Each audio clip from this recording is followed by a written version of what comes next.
ভিন্নভাবে চিন্তা করার ও উদ্ভাবনের সাহস থাকতে হবে। অপরিচিত পথে চলার ও অসম্ভব জিনিস আবিষ্কারের সাহস থাকতে হবে এবং সমস্যাকে জয় করে সফল হতে হবে।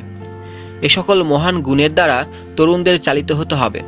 তরুণ প্রজন্মের প্রতি এই আমার বার্তা। কাউকে ভালোবাসা কঠিন নয়, কঠিন হলো কারো মনে ভালোবাসা সৃষ্টি করা। আকাশের দিকে তাকাও, আমরা একা নই, পুরো মহাবিশ্ব আমাদের প্রতি বন্ধুত্ব সুলভ।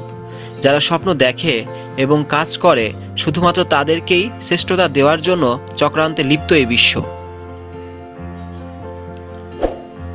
আপনি যদি আমাদের চ্যানেলে নতুন হয়ে থাকেন তাহলে এখনই সাবস্ক্রাইব করে ফেলুন এবং পাশে থাকা বেল বাটনটি টিপে দিন। যদি একটি দেশকে দুর্নীতিমুক্ত এবং সুন্দর মনের মানুষের জাতি হতে হয় তাহলে আমি দৃঢ়ভাবে বিশ্বাস করি এক্ষেত্রে তিনজন সামাজিক সদস্য পার্থক্য এনে দিতে পারে। তারা হলেন বাবা, মা এবং শিক্ষক। শত্রু বানানোর জন্য ঝগড়া করতে হবে না। তুমি ভালো কাজ করো, এমনি তোমার শত্রু হয়ে যাবে। শিক্ষার উদ্দেশ্য হলো কৌশল এবং বিশেষজ্ঞতার সাথে ভালো মানুষ তৈরি করা।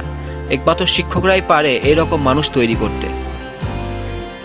স্বপ্ন সেটা নয় যেটা মানুষ ঘুমিয়ে ঘুমিয়ে দেখে, স্বপ্ন সেটাই যেটা পূরণের প্রত্যাশা মানুষকে ঘুমাতে দেয় না।